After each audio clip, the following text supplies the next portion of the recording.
Sir Steffon here. Are the Tullys more treacherous than the Freys? Who's really known for turning their coats? Let's hear from Master Yandel and read between the lines of A World of Ice and Fire for some actual evidence.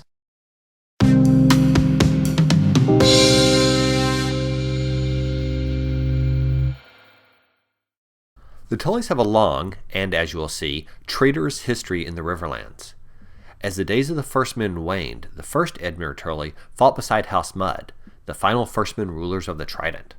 However, according to Yandel, following the death of a prominent member of House Mud, Sir Edmure went over to the Andal attackers' side. As payment, Edmure's son was granted lands at the juncture of the Red Fork and the Tumblestone, and Riverrun was born. Skip forward a few generations, and the last native kings of the rivers, House Teague, are warring with the Storm Kings for control of the Riverlands. From the World of Ice and Fire, quote, "Some noble houses were destroyed in those wars, but most bent the knee to the Storm Kings once the Teagues were dispossessed, and the Tullys were chief amongst them.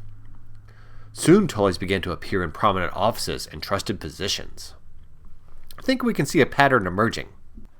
These Stormlords are switched for Ironborn, and still the Tullys grew in power, but it won't be until the arrival of the dragons that the Tullys are presented the opportunity to grab greater dominion." Again, from the World of Ice and Fire, quote, "Aegon's arrival was heralded by lords great and small flocking to his banner, keen to overthrow their cruel foreign king, and chief amongst them was Edmure Tully." Here I do want to point out and note the bias of Yandel, for surely the dragons are as foreign and cruel as the Ironborn. In any case, the Tullys are quick to befriend the new king. They're given rule of the Riverlands, marry into a prominent Dragonstone house, and Lord Edmund even serves as hand of the king for 2 years. In later years, when Maegor comes to power, House Tully would fight beside him against Prince Aegon, but eventually they rally for Aegon's brother, Prince Jaehaerys, when the tide seems to turn. Again and again, the Tullys proved best at recognizing a change in the winds and switching sides so they maintain power. The Sesame Street Tullys, are they monsters or a joke? Let's jump forward to the Dance of the Dragons. Old Lord Grover Tully, supposedly bedridden, was loyal to King Aegon II, but his grandson, Sir Elmo, took up swords on the side of Queen Rhaenyra. During the fighting, elderly Lord Glover dies, and the mantle is passed to Sir Elmo, who, oddly, dies a mere 49 days later.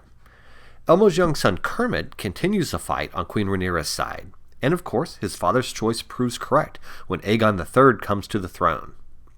Such is the Tully way, it seems. What do you think? Setting Hoster Tully aside, are the Tullys treacherous, traitorous turncoats? Put a comment below or check out a video from our other playlist about another tricky Tully, Catelyn Stark and her bastard son Robb.